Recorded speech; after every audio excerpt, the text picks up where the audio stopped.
শ্ৰী মঞ্জুলা শইকীয়া বৰা। মই বিচনাৰ পৰা পৰি বহুত দুখ পালোঁ, কঁকালৰ দুখ পালোঁ। ইয়াৰ এলোপেথি ডক্টৰক দেখুৱালোঁ যোৰহাটৰ, কিন্তু কোনেও মোক উচিত চিকিৎসা দিলে বুলি মই নাভাবোঁ। গতিকে ইয়ালৈ আহি মই ইয়াত মানে Ayurvedic Jorhat Ayurvedic institution north east Ayurvedic চেণ্টাৰলৈ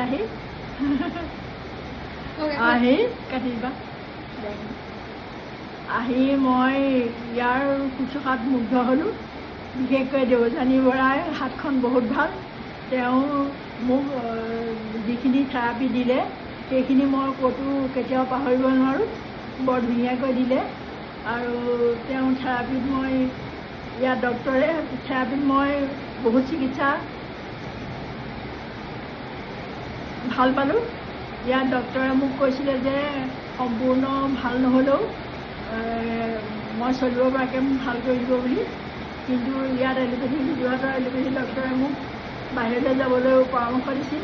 মই সেইমতে ঠিকো কৰিছিলোঁ, বাহিৰলৈ যোৱাটো মানে বিহাৰলৈ পাটনালৈ যোৱাটো ঠিক কৰিছিলোঁ। কিন্তু ইয়াৰ ডক্টৰে ক'লে যে মোৰ বয়সেও কভাৰ নকৰিব ইমান দূৰত যোৱাটো।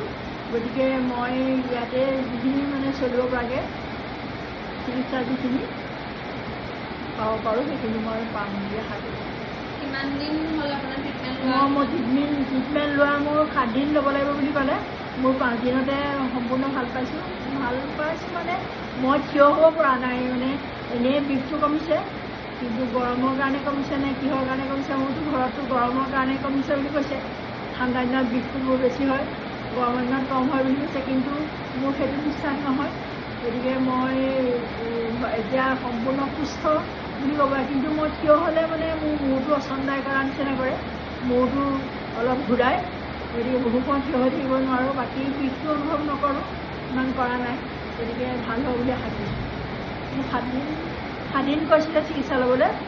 মই 7 দিন সম্পূৰ্ণ কৰিব পৰা নাই, অহা যোৱা অসুবিধা। টেম্পুত উঠিব নোৱাৰোঁ।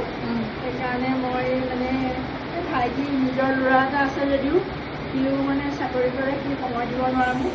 গতিকে ভাইটি এটাই সি চাকৰি কৰে, তথাপি সময় দি মানে সিয়ে গাত লৈছে মোক চাৰ্টকেইটা ল'বলৈ সুবিধা কৰি দিছে। গতিকে তাৰ প্ৰতি ধন্যবাদ থাকিলে। আৰু